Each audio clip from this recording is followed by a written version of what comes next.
नमस्कार आदाब, आप देख रहे ASF 24 न्यूज। सच बोलने का साहस, वो सच जो आप देखना चाहते हैं।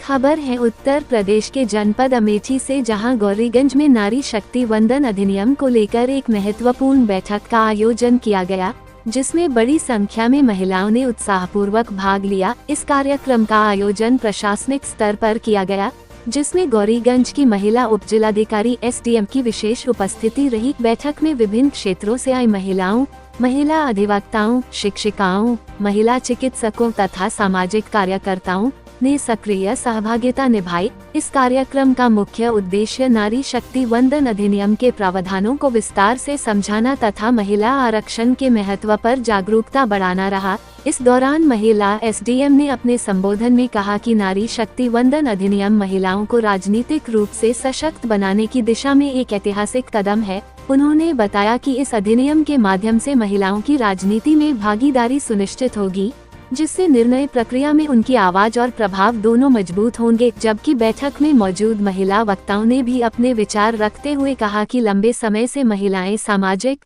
शैक्षिकी और आर्थिक क्षेत्रों में अपनी क्षमता साबित करती आ रही हैं, लेकिन राजनीति में उनकी भागीदारी अपेक्षाकृत कम रही है। ऐसे में यह अधिनियम महिलाओं के लिए नए अवसरों के द्वार खोलेगा। इस कार्यक्रम में महिलाओं के अधिकारों को मजबूत करने, लैंगिक समानता को बढ़ावा देने और समाज में महिलाओं की भूमिका को और सुदृढ़ बनाने पर विशेष जोर दिया गया। साथ ही यह भी चर्चा की गई कि किस प्रकार ग्रामीण और शहरी क्षेत्रों की महिलाओं को इस अधिनियम के प्रति जागरूक कर उन्हें नेतृत्व की भूमिका में आगे लाया जा सकता है। अंत में सभी प्रतिभागियों ने संकल्प लिया कि वे अपने अपने क्षेत्रों में जाकर अन्य महिलाओं को भी जागरूक करेगी और उन्हें राजनीतिक व सामाजिक रूप से सक्रिय होने के लिए प्रेरित करेगी। बैठक का समापन महिला सशक्तिकरण के प्रति प्रतिबद्धता के साथ किया गया। अपने शहर की लेटेस्ट अपडेट पाने के लिए हमारे चैनल ASF 24 न्यूज को सब्सक्राइब करें। एक्ट जो लागू हो रहा है, इससे हमारे देश की महिलाओं को काफ़ी अच्छा प्रतीत होगा, काफ़ी वो आगे बढ़ेंगी, समाज को पहचानेंगी और अपने परिवार को भी संभालने के साथ साथ वो देश की भी रक्षा करेंगी।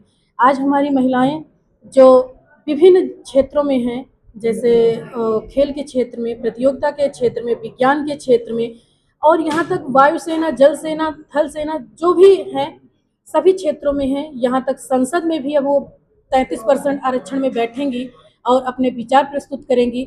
जैसे पुरुष जो अपने देश को संभालता था और संसद में बैठकर वो अपने विचार और नीतियों को बनाता था, अगर वहीं पर आधी आबादी महिलाओं की भी हो जाए तो वो अपने देश की नेतृत्व बहुत अच्छा करेंगी। जैसे कि जो महिलाएं, पहले ये कहा जाता था कि महिलाओं को सुना जाता था, अब महिलाओं का नेतृत्व भी हमारा समाज देखेगा और समाज भी बदलेगा, देश भी बदलेगा और राष्ट्र भी बदलेगा। अभी नारी शक्ति वंदन अधिनियम को लेकर पेशवार्ता की गई थी, आप लोग शामिल हुए, किस तरीके से कार्यक्रम था, क्या है? नारी शक्ति वंदन अधिनियम अभी लागू हुआ है। हमारे एक बहुत महत्वपूर्ण अधिनियम है जो महिलाओं को सशक्त करने के लिए एक अग्रणी भूमिका निभाएगा। हमारी महिलाएं हर क्षेत्र में सशक्त हैं, हर सरकारी तंत्र में महिलाएं हैं, महिलाएं पत्रकार हैं, वकील हैं, हर पेशे में महिलाएं अपना परचम लहरा रही हैं। लेकिन राजनीतिक तौर पे जहां नेतृत्व की बात आती है, कहीं न कहीं महिलाएं दबा दी जाती हैं। बहुत कम संख्या बल संसद में या पंचायत में या विधानसभा में महिलाओं का देखने को मिलता है, ज्यादातर पुरुष वर्ग हावी रहता है।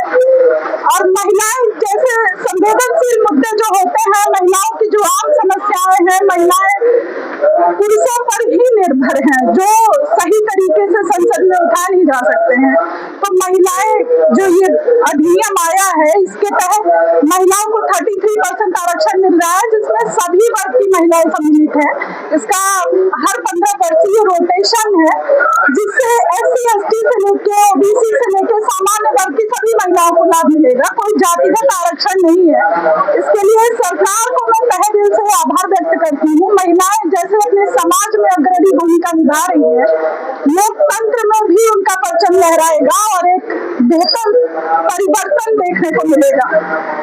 नारी शक्ति वंदन अधिनियम के तहत पेशवार्ता रखेगी, इसमें तमाम महिलाओं ने हिस्सा लिया, किस तरीके से कार्यक्रम था, इसका उद्देश्य है? देखिए, बहुत ही हमारी महत्वाकांक्षी योजना है या नारी सशक्तिकरण एक ऐसी संकल्पना है जो हमेशा वर्षों से ही प्रभावी रही है।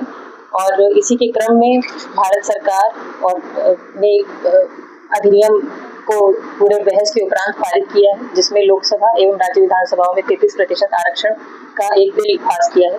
महत्वपूर्ण चीज ये है कि ये पूरी बहस उपरांत हुआ, यानी कि इसमें प्रोज एंड कॉन्स, उसके जो फायदे नुकसान सबका समेकित रूप से आकलन किया गया और फिर उसको एक ड्राफ्ट के रूप में जनता के समक्ष रखा गया।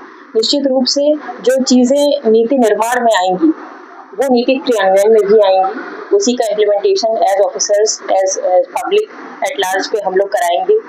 तो एक बहुत ही अच्छी चीज हुई है और उत्साहित महिलाएं जो प्रबुद्ध वर्ग से आती हैं, उन्होंने यहाँ पे आके अपना खुद से वॉलंटरी कंट्रीब्यूशन करके अपने मंतव्य रखे हैं कि क्या उसके पहले की चीजें थी और ये अधिनियम कैसे आगे आने वाले भारत को नई दिशा दशा देगा।